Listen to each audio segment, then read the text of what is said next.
पाकिस्तान में petroleum products की फ़रोख्त में मई 2026 के दौरान 23% सालाना कमी वाक़ई हुई है और ये सिर्फ इस्तेमाल में कमी की तरफ इशारा नहीं है बल्कि मईशत की सुस्त रफ्तार होने का भी एक अहम इशारा हो सकता है, क्योंकि मई में ओवरऑल फ़रोख्त 11,70,000 टन रही, जो गुज़िश्ता साल के मुकाबले में एक नुमाया कमी है। अब इस कमी की बुनियादी वजह ज़ाहिर है पेट्रोल और डीजल की कीमतों का 400 रुपये फ़ी लीटर से तजावुज़ करना है, जिसने कंज्यूमर के साथ साथ दूसरे कई शोबों को भी मुतासर किया है। ट्रांसपोर्टर्स और किसानों के साथ कारोबारी रवैयों को भी इसने बदल कर रख दिया है। अब यहाँ पर दिलचस्प बात यह है कि फिस्कल ईयर 2024-25 में पेट्रोलियम प्रोडक्ट्स की ओवरऑल फरोख्त 1,63,00,000 टन तक पहुंच गई थी और सालाना बुनियाद पर 7% इजाफा रिकॉर्ड किया गया था। अब इसके बरक्स फिस्कल ईयर 2025-26 के पहले 11 माह में फरोख्त सिर्फ 1% बढ़ सकी है और ये फर्क बड़ा वाजे करता है कि हाई फ्यूल प्राइसेस ने इकोनॉमिक एक्टिविटीज़ को लिमिटेड कर दिया है।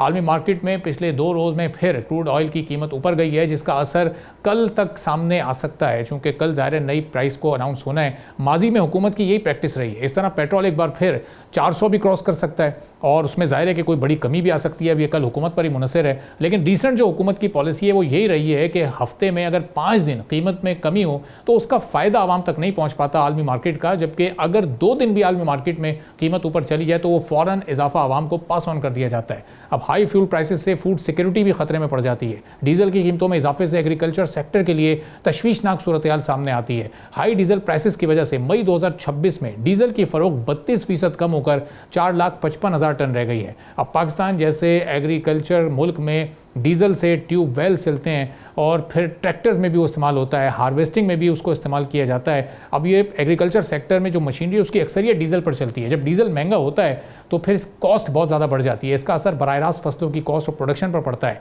लेकिन इसमें हुकूमत के हाथ एक बड़ा आसान सा हल आ गया है और वो FBR की खामी को पेट्रोलियम लेवी की सूरत में पूरा कर लेती है। पेट्रोलियम लेवी की मद में पहले 11 माह में तकरीबन 1.3 ट्रिलियन रुपए जमा हो चुके हैं, जो सालाना हदफ का 91% है। यानी हुकूमत की आमदनी बढ़ रही है, लेकिन उसके बदले मईशत में डिमांड कमज़ोर पड़ती दिखाई दे रही है। अब यहाँ पर असल सवाल यह है कि क्या ज़्यादा रेवेन्यू हासिल करने के लिए फ्यूल की कीमतों को हाई रखना लॉन्ग टर्म में फ़ायदेमंद होगा, और कल जब पेट्रोलियम प्राइस की तो उसमें क्या पिछले हफ्ते की तरह एक सिग्निफिकेंट डिक्लाइन आएगा, या फिर एक बार फिर हुकूमत इस प्राइस को 400 से ज़्यादा या उसके करीब ले जाएगी। इस पर हम बात करेंगे। मिर्ज़ा इश्तियाक बेग साहब सदर हैं बिजनेस फोरम PMLN के, मुल्क के मारूफ सनतकार हैं, हमारे साथ मौजूद हैं। इश्तियाक साहब, बहुत शुक्रिया प्रोग्राम के लिए, आपने वक्त निकाला।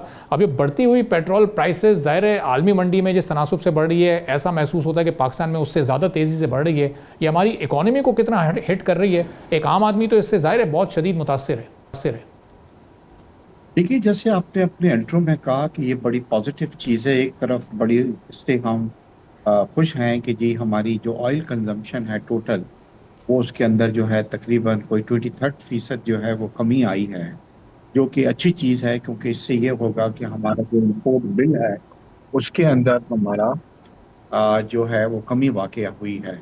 मगर ऑन द अदर हैंड देखिए, इस वक्त पाकिस्तान जो है वो तकरीबन 15 to 16 बिलियन डॉलर का हर साल जो है वो ऑयल की इंपोर्ट पाकिस्तान करता है, जो हमारी वर्चुअली यानी कि सबसे बड़ी एक प्रोडक्ट की जो है वो इंपोर्ट है। मगर जब दुनिया में अगर ऑयल के प्राइस में $10 का इजाफा होता है तो उसके अंदर पाकिस्तान का जो इंपोर्ट बिल है वो $2 बिलियन से बढ़ जाता है। तो अगर हम यहाँ पे ये एज्यूम करते हैं कि $70 के ऊपर थी जब ये अमेरिका की और ईरान की जो वॉर शुरू हुई, और अगर हम आपको रखें कि 100 पे गई है, तो ऑलरेडी पाकिस्तान 6 से 7 बिलियन डॉलर का हमारा इजाफा बिल के अंदर हो गया है। मगर हुकूमत की ये पॉलिसी थी कि इसको किसी तरीके से कंजम्पशन कम की जाए। यही वजह है कि पाकिस्तान की हुकूमत ने ऑस्टेरिटी मेजर्स जो थी वो अनाउंस किए थे, जिसके अंदर कम गाड़ियां इस्तेमाल हो रही थी, गवर्नमेंट ने कुछ दिनों की छुट्टी वर्क फ्रॉम होम कर दिया था, शॉपिंग मॉल जल्दी बंद कर दिए थे। ये तमाम मेजर्स लिए थे, अब उसके रिजल्ट्स हमारे आने शुरू हो गए। तो ये तो बड़ी पॉजिटिव चीज़ है कि जी अगर हम कंपेयर करते हैं लास्ट ईयर से, तो उसके अंदर 23% जो है हमारी कमी वाकया हुई है कंजम्पशन में। मगर ऑन द अदर हैंड, अच्छा, इससे पॉजिटिव चीज़ क्या है कि हमारा करंट अकाउंट जो खसारा है उसके अंदर बेहतरी आई है डेफिनेटली, क्योंकि हमें कम ऑयल जो है वो इंपोर्ट करना पड़ रहा है।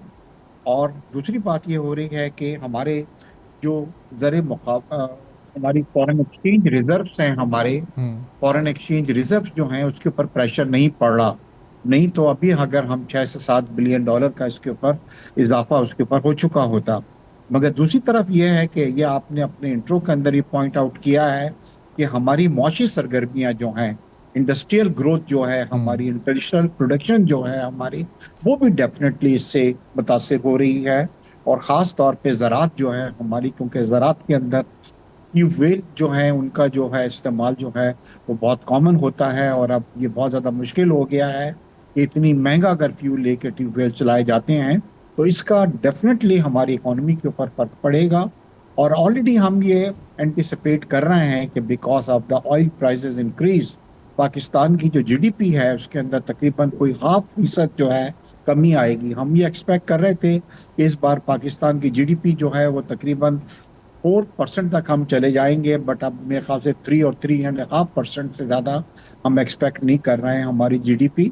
मगर मुझे पूरी उम्मीद है, क्योंकि पॉजिटिव पाकिस्तान को ये खबरें मिल रही हैं कि इंशाल्लाह किसी वक्त भी ये अमेरिका का और ईरान का अगर मुआहिदा हो जाता है हम्म। जिसमें पाकिस्तान एक कलीदी किरदार अदा कर रहा है और उसके अंदर खासतौर पर फील्ड मार्शल साहब की जो एफर्ट्स हैं वो पूरी जी। दुनिया में रिकॉग्नाइज किए जा रहे हैं, तो कम से कम ये ऑयल जो है उसके प्राइस डेफिनेटली नीचे आने उसके अंदर शुरू हो जाएंगे। और हम्म। जैसे ही ऑयल के प्राइस नीचे आते हैं वो डेफिनेटली हम अपनी प्राइसेस को एडजस्ट करेंगे और ऑयल की जो प्राइसेस हैं उसके अंदर कमी आएगी। लेकिन इशराक साहब, बहुत से ऐसे ममालिक हैं जो कि इंटरनेशनल मार्केट्स में हमारे कॉम्पिटिटर्स भी हैं एक्सपोर्ट्स में, उन्होंने इस इजाफे को बड़े ज़बरदस्त तरीके से एब्जॉर्ब भी किया, अपने टैक्सेस में भी कमी की, पब्लिक तक उन्होंने रिलीफ फराम किया और उस प्राइस को फौरी तौर पर या लॉन्ग टर्म में भी पास ऑन नहीं होने दिया आवाम पे। हम जो दूसरे रेजेस देखते हैं दूसरे ममालिक में, वो बड़ी कम परसेंटेज है। हमारे यहाँ जो ये 255, 56 या 58 से शुरू हुआ सिलसिला और फिर एक मौके पर तो 458 तक भी गया, तो ये बिल्कुल आउट ऑफ कंट्रोल होने की क्या वजूहत हैं? ज़ाहिर है कि इसमें एक ह्यूज चंक टैक्सेस का, लेवी का और दीगर ड्यूटीज़ का भी है। आप देखिए, मैं एक हद तक आपसे एग्री करूंगा, मगर मैं आपको बताऊं कुछ दिनों पहले ही मैं अपने फॉरेन ट्रिप से आया हूं, मैं मोरक्को भी गया हुआ था। हम्म। आप यकीन करें कि दुनिया में even a country like America, जहाँ पे ऑयल इंपोर्ट नहीं होता क्योंकि उनकी अपनी कंजम्पशन बहुत ज्यादा है, वहां पे भी ऑयल प्राइसेस जो हैं वो इंक्रीज हुए हैं। इंडिया के अंदर तो कई लोग मारे गए हैं और वहां पे जो थे पेट्रोल पंप्स के बाहर लोगों की वो रख गई है, मगर हुकूमत ने यहाँ पे उसको अच्छे तरीके से इसको मैनेज किया। मगर I totally agree with you कि अक्सर लोगों को शिकायत यह है कि दूसरे ममालिक में जो प्राइस इंक्रीज आई है उसके मुकाबले में पाकिस्तान जो है उसके अंदर जो है वो ज्यादा इंक्रीज जो है पाकिस्तान में आई है। सब्सक्राइब करें और बेल दबाएं ताकि कोई खबर रह न जाए।